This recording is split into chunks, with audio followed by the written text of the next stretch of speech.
بسم اللہ الرحمن الرحیم۔ السلام علیکم۔ حضرت جنید بغدادی رحمۃ اللہ فرماتے ہیں کہ میں ایک مرتبہ حج کے ارادے سے چلا تھا، مگر اچانک میری اونٹنی قسطنطنیہ کی طرف چل پڑی۔ ہر چند میں اس کو روک کر مکہ معظمہ کے راستے پر ڈالنا چاہا، مگر اونٹنی تھی کہ وہ برابر قسطنطنیہ ہی کی طرف چلتی رہی۔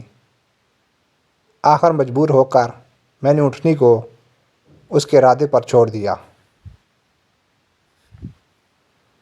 یہاں تک کہ میں قسطنطنیہ میں داخل ہو گیا تو کیا دیکھتا ہوں کہ ہر طرف لوگ حیران و پریشان آپس میں گفتگو کر رہے ہیں۔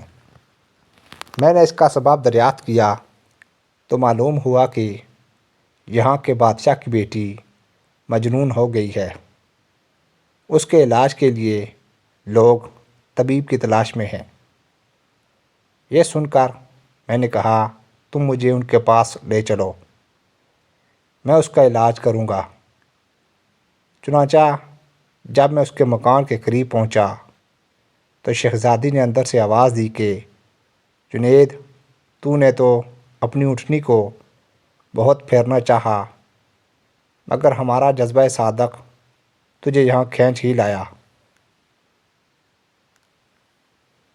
جیسے ہی میری نظر اس کے چہرے پر پڑی تو میں بے ہوش ہو گیا۔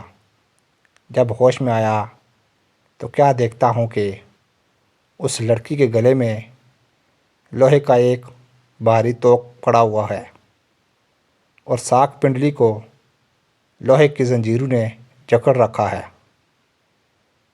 اس لڑکی نے میری طرف دیکھ کر کہا، اے جنید، میرے مرض کی دوا تجویز کیجیے۔ یہ سن کر میں نے اس لڑکی سے کہا، تو لا الہ الا اللہ محمد الرسول اللہ پڑھ لے۔ اس کا کلمہ پڑھنا تھا کہ گردن کا مضبوط لوہے کا توق اور لوہے کی بیڑیاں خود بخود ٹوٹ کر گر گئیں اور لڑکی تندرست ہو گئی۔ لڑکی کے باپ بادشاہ نے جب یہ دیکھا تو کہنے لگا، آپ تو بڑے طبیب حاذق ہیں، مجھے بھی دعا بتائیں۔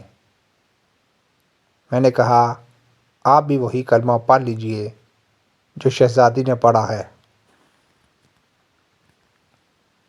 یہ سن کر بادشاہ بھی اسلام کا کلمہ پڑھ کر مسلمان ہو گیا اور اس کے ساتھ اور بھی بہت لوگ کلمہ پڑھ کر اسلام کے محفوظ قلعہ میں داخل ہو گئی۔